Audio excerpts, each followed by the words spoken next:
U.S. officials are going through sensitive new intelligence recovered during a daring raid in Syria that killed ISIS leader Abu Bakr al-Baghdadi.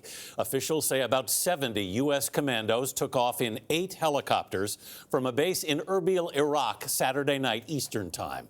They flew to a compound in Idlib province of northwestern Syria, where Baghdadi was reported to be hiding.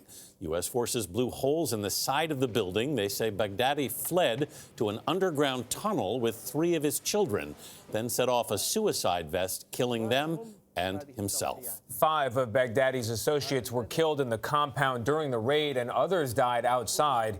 2 of the Americans suffered slight injuries. President Trump and other top officials sat in the White House Situation Room watching the raid as it unfolded. CBS News senior national security analyst, that's Fran Townsend, was a Homeland Security and counterterrorism advisor for President George W. Bush and joins us at the table to discuss. You know, most Americans had heard of Osama bin Laden. Many had not heard of Mr. Baghdadi.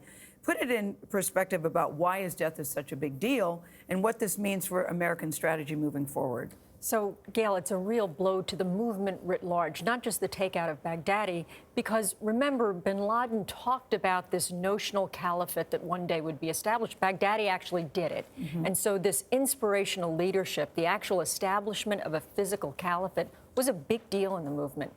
For that reason, he's going to be very hard to replace. And American forces and intelligence are now going to have to focus on the major nodes that are left behind. Afghanistan, Somalia, Yemen, Libya, all of those have major pockets. And we're going to watch a struggle for who's going to be the new Baghdadi, the new leadership.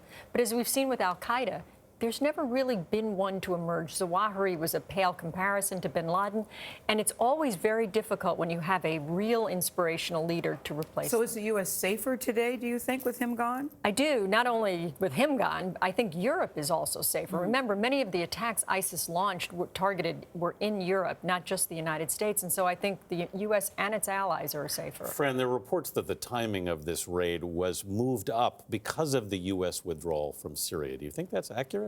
Well, it would not surprise me, Anthony. We've also heard that there may have been 1 or 2 other opportunities where they pulled back. I think U.S. forces were concerned that they were going to lose access to the intelligence. We know that they were relying on the Kurds for intelligence, and once we were pulling out, the Kurds were suffering incursions from Turkey, and so I think that they were worried if Baghdadi moved and they lost intelligence, they were going to lose the opportunity entirely. So President Trump thanked Russia for help in this raid. Apparently some Russian territory was flown over. What's the significance of Russia's involvement here?